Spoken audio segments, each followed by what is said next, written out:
एक हवाई जहाज यात्रियों को ले जा रहा होता है। लोग भी काफी खुश होते हैं हवाई जहाज में बैठ के।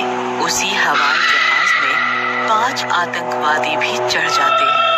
उसी हवाई जहाज में गजोधर, पुत्तन और चेतन नाम के गांव वाले भी बैठे होते हैं, जो कि पहली बार हवाई जहाज में बैठे होते हैं। कहो पुत्तन, तोहार घर में से कौनो बैठा है हवाई जहाज में?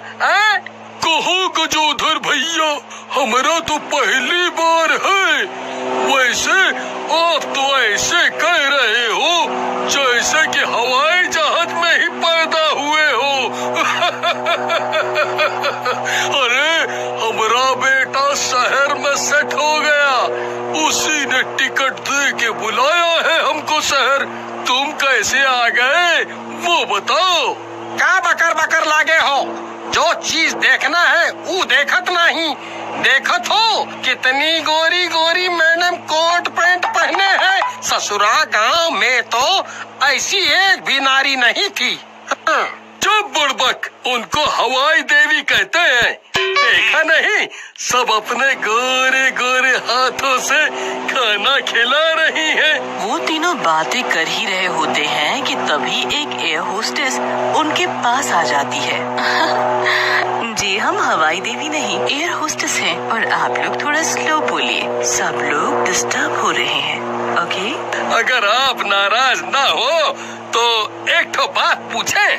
जी बिल्कुल, पूछिए। मैडम, आप लोग इतने गोरे गोरे हो, क्या खाते हो? हमारे गांव में तो इतना गोरा लड़की सब नहीं होता, सब काली कलूटी है। ऐसा बोलते ही सब हंसने लग जाते हैं। हवाई जहाज में सब कुछ ठीक ठाक चल ही रहा होता है, लेकिन थोड़ी देर बाद वो आतंकवादी अपने असली रूप में आ जाते हैं और बंदूकें निकाल लेते हैं, जिसे देखकर सारे डर जाते हैं और चिल्लाने लगते हैं। कोई मेरी मदद करो। तो गोली मार देंगे। ये हवाई जहाज हाईजैक हो चुका है। देखो, हमें अपने साथियों को छुड़ाना है तुम्हारे देश की सरकार से, तो सभी लोग चुप बैठे। अगर किसी ने 3-5 किया तो हम उसे गोली मार देंगे। तभी एक बूढ़ा अपनी सीट से उठता है और चिल्लाने लगता है। लगता है तुम लोगों को प्यार से समझ नहीं आता।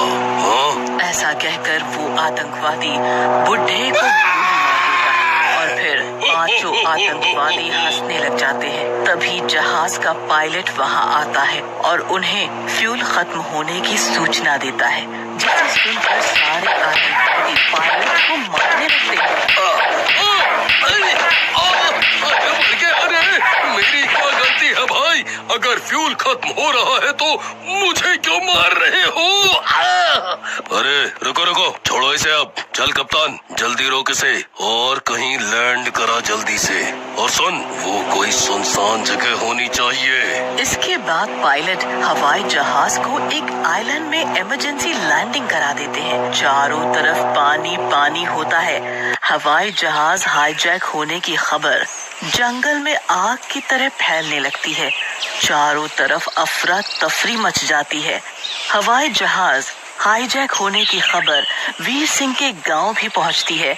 गांव वाले काफी दुखी हो जाते हैं। भाई, उड़ा देंगे पूरा। हाँ भाई, बात तो ठीक है, लेकिन कर भी का सकत है। अपने पुलिस और फोर्स वाले लगा है, सब करेंगे कुछ ना कुछ। थोड़ी देर में टीवी में खबर आती है कि पुलिस और फोर्स वाले मौसम खराब होने के कारण नहीं जा पा रहे।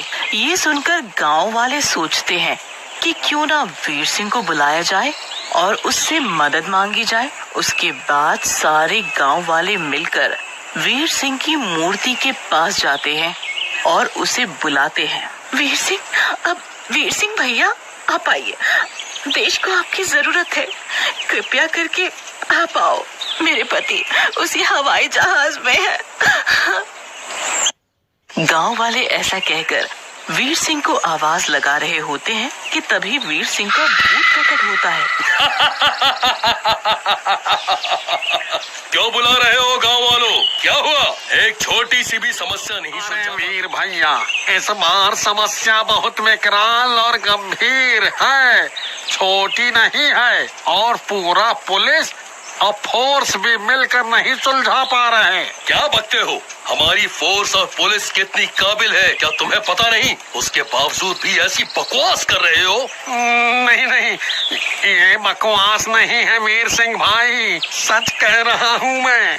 फिर सारे गांव वाले वीर सिंह को सारी बात बताते हैं, जिसे सुनकर वीर सिंह को बहुत तेज गुस्सा आ जाता है। इन आतंकवादियों को मैं जिंदा नहीं छोड़ूंगा।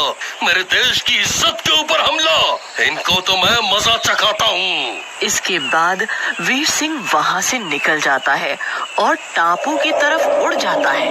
उधर हवाई जहाज में भी लोग बहुत परेशान हो चुके होते हैं। बस बहुत हो गया, मैं अब नहीं रुक सकता। मैं ही इन आतंकवादियों को सबक सिखाऊंगा। अबे कहे दे रहे हैं, चुपचाप बैठो, ज्यादा वीर रस के कवि ना बनो, नहीं तो ये लोग तुम्हारी कविता यहीं निकाल देंगे। लेकिन चेतन की बात आतंकवादी सुन लेते हैं और उसे वहीं पर गोली मार देते हैं। उधर वीर सिंह भी हवाई जहाज की छत के ऊपर आके उतर जाता है और एक खिड़की से अंदर झांकता है। अच्छा, तो ये लोग 5 हैं, लेकिन मुझे थोड़ा आराम से काम करना होगा, नहीं तो ये लोग बेचारे आम लोगों को भी मार सकते हैं। उसके बाद वीर सिंह हवाई जहाज के अंदर चला जाता है, लेकिन अदृश्य होने के कारण उसे कोई देख नहीं पाता। वो 2 आतंकवादियों के पास जाता है जो एक दूसरे की तरफ पीठ करके खड़े होते हैं और उसके बाद वो एक आतंकवादी के सर पर जोर से थप्पड़ मारता है। तूने मुझे थप्पड़ क्यों मारा? मैं भला तुझे क्यों थप्पड़ मारूंगा भाई? चक्कर आ रहे हैं क्या तुझे? पहले आतंकवादी को ये सुनते ही काफी जोर का गुस्सा आ जाता है और वो दूसरे आतंकवादी को पीटने लगता है। एक तो मारता है, ऊपर से हंसता है, ये ले। उनकी मारपीट की आवाजें सुनकर बाकी तीनों आतंकवादी भी वहीं आ जाते हैं। अरे यार, बहुत ही जाहिल और बेगैरत किस्म के हो, यहाँ लगी पड़ी है और तुम लोग आपस में ही लड़ रहे हो। इधर वीर सिंह सोचता है, यार क्यों न मैं किसी के अंदर समा जाऊं ताकि इनको जल्दी से मार सकूं और ये सब ड्रामा खत्म हो सके। तभी वीर सिंह की नजर गजोधर पर पड़ती है। ये नौटंकी ठीक रहेगा, इसी के शरीर में समा जाता हूँ ताकि इसकी ताकत भी आ जाएगी मेरे पास। वीर सिंह गजोधर के शरीर में प्रवेश कर जाता है। गजोधर का शरीर फूल जाता है और नीला पड़ने लगता है, आंखें गुस्से में लाल हो जाती है। अरे भैया, ये हमारा शरीर में इतनी ताकत कहाँ से आ रहा है? कसम सलमान खान की, बहुत ताकत आ गई। इसके बाद गजोधर 5 में से एक आतंकवादी को बुलाता है। ए आतंकवादी भाई साहब, जरा इधर आवा, तनिक काम है। क्या काम है? अभी 2 गोली मारूंगा, सब काम वाम निकल जाएगा तेरा यहीं पर, समझा? लेकिन उल्टा गजोधर ही उस आतंकवादी को एक घूंसा मारता है। घूंसा मारते ही आतंकवादी वहीं गिर जाता है और बेहोश हो जाता है। अरे अरे अरे वाह, हे भगवान, क्या ताकत दिए हो हमका। अब तो हम इन सब की ईंट से ईंट बजा देंगे। आतंकवादी आवा हो। सारे आतंकवादी गजोधर की तरफ आते हैं, लेकिन गजोधर की ताकत के सामने वो टिक नहीं पाते। गजोधर एक एक करके बाकी 4 आतंकवादियों को भी पिटाई करके उन्हें बेहोश कर देता है। देखा हमारी पावर, एक तो भी होश में नहीं है। तभी वीर सिंह गजोधर के शरीर से बाहर निकल जाता है। गजोधर का शरीर फिर अपने रूप में आ जाता है। उधर वीर सिंह को देखकर सारे वीर सिंह की जय जयकार करने लगते हैं। अरे रुको रुको, मेरी जय जयकार मत करो, पहले इन दुष्टों को बांध दो ताकि मैं इनको पुलिस के हवाले कर सकूं और इन दुष्टों को इनके किए की सजा मिल सके। उसके बाद वीर सिंह उन 5 को लेकर उड़ जाता है और पुलिस के पास पहुंच जाता है। पुलिस उन 5 को गिरफ्तार कर लेती है। एक नागिन चुड़ैल का वास था। वो अपनी शक्तियों से गांव वालों की खूब मदद किया करती थी, जिसके कारण गांव वाले भी उससे खुश रहते थे। लेकिन नागिन चुड़ैल को ये सब करते हुए एक दूसरी चुड़ैल देख लेती है। क्यों न इस मगरमच्छ के अंदर चली जाऊं, लोगों को मारकर खाना भी आसान हो जाएगा। मारूंगी मैं, लेकिन नाम नागिन चुड़ैल का होगा। इसके बाद मगरमच्छ चुड़ैल आए दिन लोगों को नदी किनारे पकड़ती और मारकर खा जाती।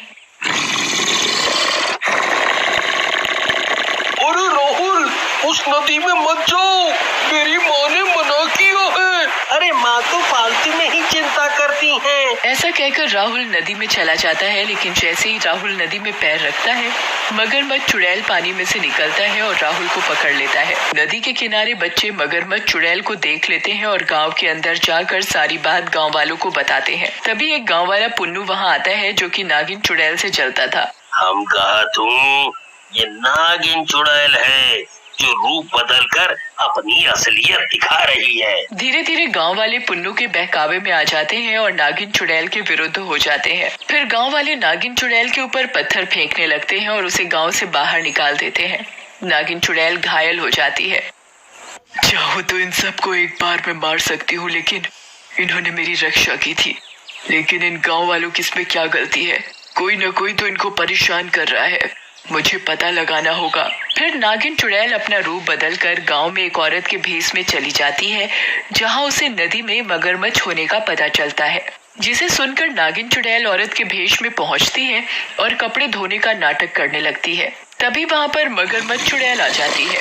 मगरमच्छ चुड़ैल को देखकर नागिन चुड़ैल अपने असली रूप में आ जाती है। नागिन चुड़ैल मगरमच्छ चुड़ैल को अपनी पूंछ में लपेट लेती है और धीरे धीरे उसे दबाने लगती है।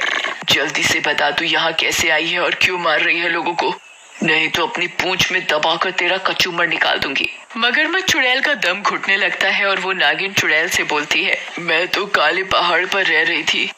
इसी गांव के पुन्नू ने एक तांत्रिक की मदद से मुझे जिंदा किया और इस गांव में ले आया और मुझसे कहा कि मैं सब लोगों को खा जाऊं ताकि वो उनकी जमीनों पर कब्जा कर सके। तुम्हें कुछ कहने की जरूरत नहीं है बेटी, मैंने सब सुन लिया है और इन गांव वालों ने भी। ये रहा हमारे बच्चों का हत्यारा, मार डालो इसे। रुक जाओ भाइयों, इस दुष्ट के खून से अपने हाथ क्यों रंग रहे हो? इसका इलाज है मेरे पास। फिर नागिन चुड़ैल मगरमच्छ चुड़ैल को इशारा करती है। मगरमच्छ चुड़ैल पुन्नू को पानी में खींच कर ले जाती है और खा जाती है।